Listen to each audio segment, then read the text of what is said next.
Hello everybody. Most of the স্টুডেন্টদের কেন result ভালো হয় না? অধিকাংশ বাচ্চাদের রেজাল্ট ভালো না হওয়ার আমি যে কারণটা বুঝতে পেরেছি আমার দীর্ঘ 20 বছরের বাচ্চাদের পড়ানোর অভিজ্ঞতা থেকে, সেটা হচ্ছে যে বাচ্চাদের এবং তাদের অভিভাবকদের, পেরেন্টসদের অতিমাত্রায় অতীত এবং ভবিষ্যতে অবস্থান করা। উদাহরণ দিচ্ছি, তাহলে ব্যাপারটা পরিষ্কার হয়ে যাবে। ধরুন, কোনো বাচ্চা অতীতে খুব ভালো রেজাল্ট করেছে, অর্থাৎ তার পাস্ট রেকর্ড খুব ভালো। এই পাস্ট রেকর্ডের ভিত্তিতে বাচ্চা মানে স্টুডেন্ট এবং পেরেন্টস অর্থাৎ অভিভাবক দুজনাই মনে করে তার রেজাল্ট খুব ভালো হবে সামনের দিনে, তার রেজাল্ট খুব ভালো হবে সামনের দিনে। আবার যদি আমরা একটু সামনের দিকে তাকাই, অধিকাংশ পেরেন্টস মনে করে যে তার বাচ্চার রেজাল্ট আজকে ভালো হচ্ছে না, ভবিষ্যতে ভালো হবে। বা স্টুডেন্টটাও সেই একই কথাই মনে করে হয়তো, যে আমার আজকে রেজাল্ট ভালো হচ্ছে না, আমার কালকে রেজাল্ট ভালো হবে। আর অধিকাংশ পেরেন্টস বা স্টুডেন্ট এটা মনে করে যে আমার বাচ্চার পাস্টের রেজাল্ট ভালো হয়েছে, তাই সামনের দিনগুলোতেও রেজাল্ট ভালো হবে। আসলে তা নয়। সবথেকে ইম্পর্টেন্ট হচ্ছে প্রেজেন্ট। এই প্রেজেন্ট নিয়ে কেউ চিন্তা করে না।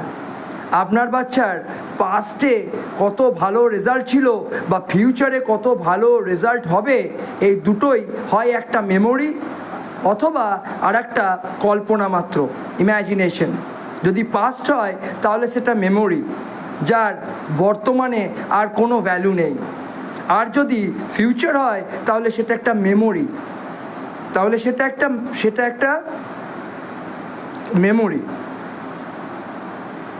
মেমোরি পাস্ট হলে। আর ফিউচার হলে সেটা একটা ইম্যাজিনেশন, কল্পনা, সেটারও কোনো ভ্যালু নেই। আমাদের যেটা সবথেকে ইম্পর্ট্যান্ট, পেরেন্টসদের এবং স্টুডেন্টদের যেটা সবথেকে ইম্পর্ট্যান্ট জিনিস, যেটা করলে রেজাল্ট ভালো হবে, সেটা হচ্ছে ডেইলি ডিসিপ্লিনকে মেনটেন করা। প্রত্যেক দিন ছোট্ট ছোট্ট অ্যাক্টিভিটিগুলোকে অ্যাভয়েড বা ইগনোর না করা। রোজ অঙ্ক করা, রোজ ইংরাজি পড়া, রোজ রিডিং পড়া, রোজ প্রতিটি সাবজেক্ট ঘুরিয়ে ফিরিয়ে রোজ একটা অ্যাক্টিভিটিকে মেনটেন করা। আমরা যদি মনে করি যে আমরা ডেইলি ডিসিপ্লিন মেনটেন করব না, আমরা ডেইলি টাস্কগুলোকে অ্যাটেন্ড করব না, অথচ ইন ফিউচার আমাদের রেজাল্ট ভালো হবে, অথবা আমাদের পাস্টে ভালো রেজাল্ট হয়েছে বলে আমাদের সামনের দিনেও রেজাল্টগুলো ভালো হবে, তাহলে কিন্তু হবে না। তার কারণ আপনার পাস্ট ভালো হয়েছে, তার কারণ তার আগের যে প্রেজেন্ট ছিল সেই প্রেজেন্টটা আপনি ভালো করেছিলেন, কারণ সেই পাস্টের আগে এসেছিল একটা প্রেজেন্ট। সেই সমস্ত প্রেজেন্টে কিন্তু আপনারা খুব ভালো কাজ করেছিলেন, অথবা আপনার বাচ্চা খুব ভালোভাবে লেখাপড়া করেছিল, ডেইলি ডিসিপ্লিন, ডেইলি অ্যাক্টিভিটিগুলোকে মেনটেন করেছিল, তাই তার রেজাল্ট ভালো হয়েছিল। এখন আবার সেই রেজাল্ট ভালো হওয়াটা পাস্টে পরিণত হয়েছে, এখন আপনি প্রেজেন্টে আছেন, অর্থাৎ আপনি পাস্টের দিকে তাকাচ্ছেন যে আগের বছরের রেজাল্ট তো খুব ভালো হয়েছিল, এবছরও ভালো হবে না। তার কারণ এই বছরের প্রেজেন্টের রেজাল্ট ভালো করার জন্য সেই ডেইলি অ্যাক্টিভিটিগুলোকে, ডেইলি ডিসিপ্লিনগুলোকে অ্যাভয়েড করছে আপনার ছেলে বা মেয়ে, অর্থাৎ ছাত্রটি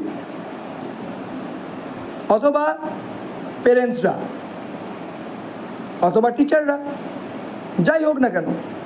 সব থেকে বেশি ভূমিকা একটা বাচ্চার ভালো রেজাল্টে জানবেন পেরেন্টস এবং সেই বাচ্চার হয়, টিচারের নয়। টিচার 24 ঘন্টা একটা বাচ্চার সাথে সময় কাটায় না, ঠিক আছে না?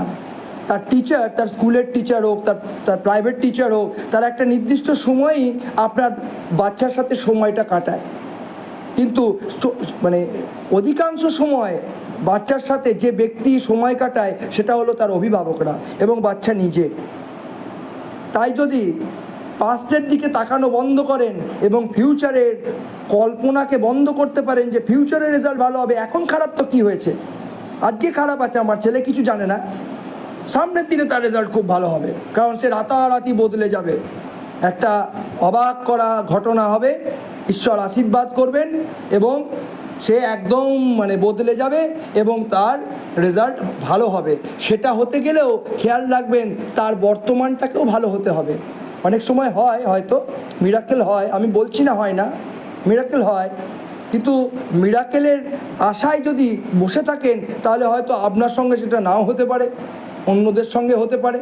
আর যদি তার সঙ্গে মিরাকেল হয়ও তবুও সেই ছেলেটি বা সেই স্টুডেন্টটি রাতারাতি রেজাল্ট ভালো করতে পারবে না। মিরাকেল ঘটার পরে তার অ্যাক্টিভিটি চেঞ্জ হবে, তার ডেলি ডিসিপ্লিনে ইমপ্রুভমেন্ট হবে, সে রোজ সেই সমস্ত কাজগুলো করবে যে সমস্ত কাজ একটা ভালো ছেলে করে। এবং এই ধরনের জিনিসের পরিবর্তন আসার ফলে তার প্রেজেন্টটা ভালো হবে এবং প্রেজেন্ট ভালো হলে তার ফিউচারটা ভালো হবে। এবং আবার যখন তার ফিউচারটা ভালো হবে তখন সেটা আবার কিছুদিন পর পাস্ট হবে এবং আপনি পাস্টের দিকে ফিরে তাকাবেন যে না, তার পাস্টটা খুব ভালো ছিল। অর্থাৎ পাস্ট বলে কিছু নেই, ফিউচার বলেও কিছু নেই, যেটা আছে সেটা হচ্ছে প্রেজেন্ট। প্রেজেন্টটাকে ভালো করার জন্য কি করতে হবে? আমাদের বাচ্চাদের ডেলি ডিসিপ্লিন মেনটেন করাতে হবে। আমাদের বাচ্চাদের রোজ যে ডেলি অ্যাক্টিভিটি আছে সেগুলোকে নেগলেক্ট করলে হবে না। যদি সেগুলো নেগলেক্ট করেন আপনার বাচ্চা অ্যাকাডেমিক্সে গ্রো করবে না। তার কারণ তার ডিসিপ্লিনের অভাব, তার মেধার অভাব নয়, বা তার স্কুলের কোনো সমস্যা নয়, বা তার টিচারের কোনো সমস্যা নয়, সম্পূর্ণ সমস্যা ডিসিপ্লিন। অর্থাৎ ডেলি ডিসিপ্লিনগুলো, ডেলি অ্যাক্টিভিটিগুলোকে নেগলেক্ট করা। এটাই মেসেজ ছিল। ভালো থাকবেন। বন্দে মাতরম। জয় হিন্দ।